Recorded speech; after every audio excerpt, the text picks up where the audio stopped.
তোমরা টাইটেল দেখে বুঝতে পারতেছো আমি আজকে তোমাদের সাথে কি শেয়ার করতে যাচ্ছি। তো আমি কাজের থেকে বাসায় চলে আসলাম আর সাথে করে কিছু বাজার নিয়ে আসলাম, কারণ বাসায় কোনো কিছুই নাই। আর আমি কাজের থেকে যেহেতু আসছি আমার কিন্তু পেটে অনেক ক্ষুধা, আমার মানে এমন ক্ষুধা লাগছে কি বলবো, আমি দাঁড়াতেও পারতেছি না। তারপরেও চিন্তা করলাম যেহেতু আহ বাজার করে নিয়ে আসছি, রান্না বান্না করব, আপনাদের সাথে একটু ভিডিওটা শেয়ার করি। আর যারা প্রবাসে থাকেন তারা হয়তো এই ভিডিওটা দেখলে বুঝতে পারবেন প্রবাসীরা আসলে কত কষ্ট করে।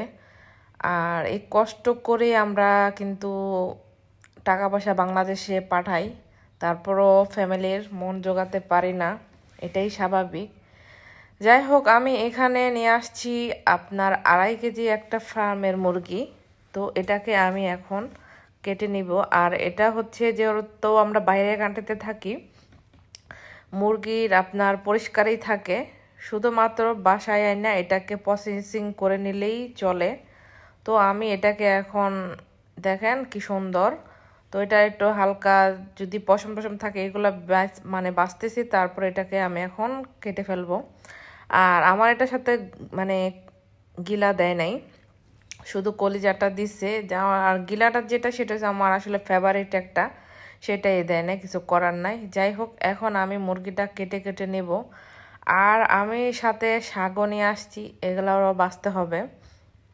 তারপর টুনা মাছ দিয়ে আমি শাকটাকে ভাজি করব। অনেক দিন ধরে এই শাকটা খাওয়া হয় না, কি বলবো। আর এখানে আসার পরে তো বাজার করাই হয় নাই, এভাবে খাদ্য খাচ্ছি। সামনে শুক্রবার আসলে হয়তো বাজার করব, আর এটাও আপনাদের সাথে আমি শেয়ার করব। যাই হোক, আমি একটা চাকু নিয়ে এটাকে কাটতেছি। আর মনে হচ্ছে যে মুরগিটা আমার চেয়েও বড়। আর যেহেতু বেসিংটা, এটাকে আসলে আমরা এখানে বেসিং মানে ক্যাচিং বলা হয়, তো এটা আমার থেকে বড়। আমার পেট সমান না, এর জন্য আমার একটু সমস্যা হচ্ছে।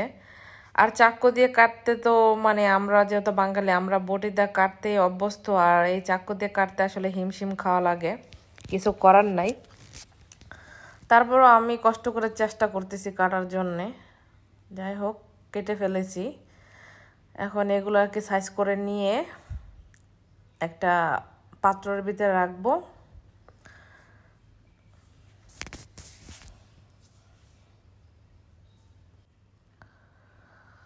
তো এই তো কাটাকুটি করা হচ্ছে। এখন আমার আরেকটু কাজ বাকি আছে, তো আমি একটু ক্যামেরার সামনের থেকে চলে গেছি। আমার মাংস কাটা শেষ, এখন আমি শাকগুলাকে বেছে নেব। আর আসলে এই দেশে শাক, যেমন বাংলাদেশের নানান পদের শাক পাওয়া যায়, এখানে বাস এই শাকটা ছাড়া আর অন্য কোনো ধরনের আমরা শাক পাই না। এর জন্য আসলে বাংলাদেশটাকে অনেক মিস করি, কি বলবো।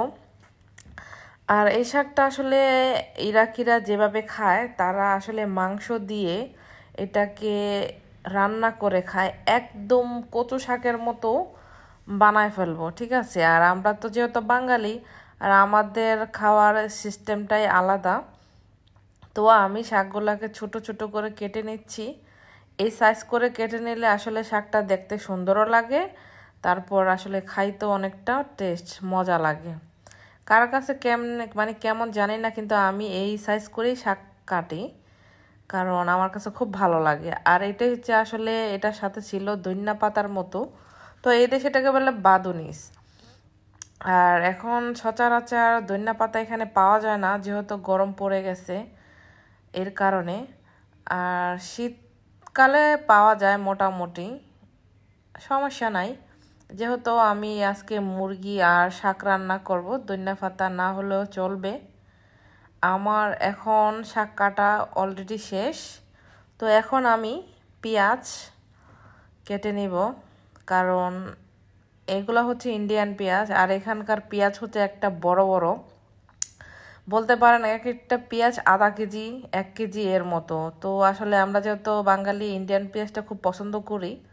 তো পেঁয়াজগুলো আমি আসলে আগে কেটে নিই, কারণ রান্না বসাতে হবে। আর এখন বাজে রাত্রে 11টা, বুঝতেই তো পারতেছেন, রান্না করব, তারপর গোসল করব, খাওয়া দাওয়া করব, তারপরে ঘুমাবো, আবার সকাল হলে আবার ডিউটি যেতে হবে।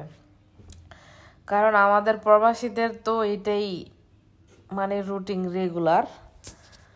আর আমি আসলে ইদারিং অনেকটা অসুস্থ, আমার আসলে শরীর চলে না, আমার কোনো কিছু ভালো লাগে না। আমি কি বলবো, আমি আসলে অবক্ত হয়ে গেছি এই প্রবাসে।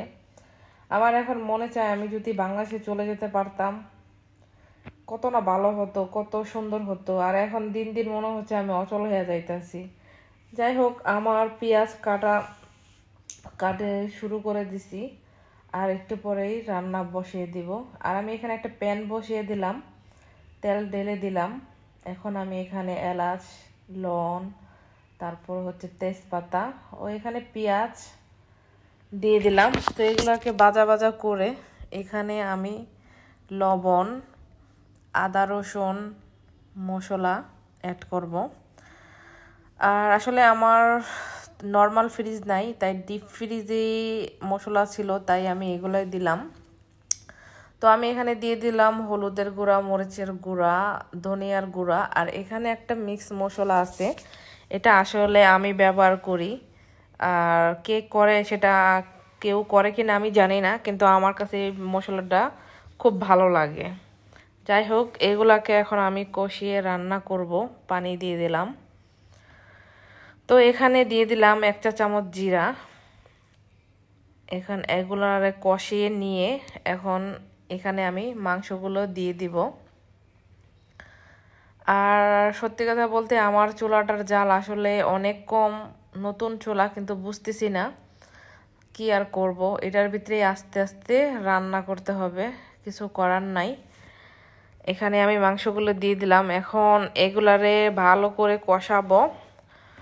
কষানোর পর আপনাদের কাছে আবার ফিরে আসবো।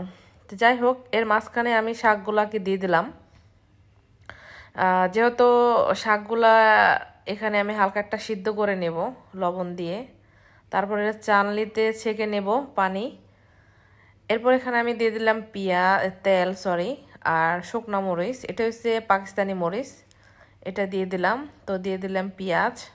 এগুলা হালকা ভাজা হলে এখানে আমি দিয়ে দিব শাক। এই তো আমার শাকগুলা দেখছেন কি সুন্দর জোরজোড়া। এখন এটাকে আমি অনাবত কিছুক্ষণের জন্য নাড়াচাড়া করে নিব, যেহেতু এটার ভিতরে হালকা আর একটু পানি আছে, এটা শুকিয়ে নিতে হবে। আর এই হলো আমার টুনা মাছ, এটাকে ইরাকিরা সচরাচর খায় আর কি, আর আমরা এটা খাই শাক টাক বা ভর্তা করার জন্যে। আর বাঙালি বলে তো কথা। যাই হোক, এখানে আমি মাছগুলো দিয়ে দিলাম, এখন এটাকে সুন্দর করে শাকের সাথে মিশিয়ে নেব। দেখেন আমার শাক কি সুন্দর হয়ে গেছে, এখানে মাংসর তরকারিটাও সুন্দর পারফেক্ট। এখন খানার পালা। এই তো আমি বসে পড়ছি খাওয়ার জন্যে। দেখেন একটা রান নিয়েছি, শাক। তো আজকের ভিডিওটা আমার কেমন হলো অবশ্যই আপনারা জানাবেন। আল্লাহ হাফেজ।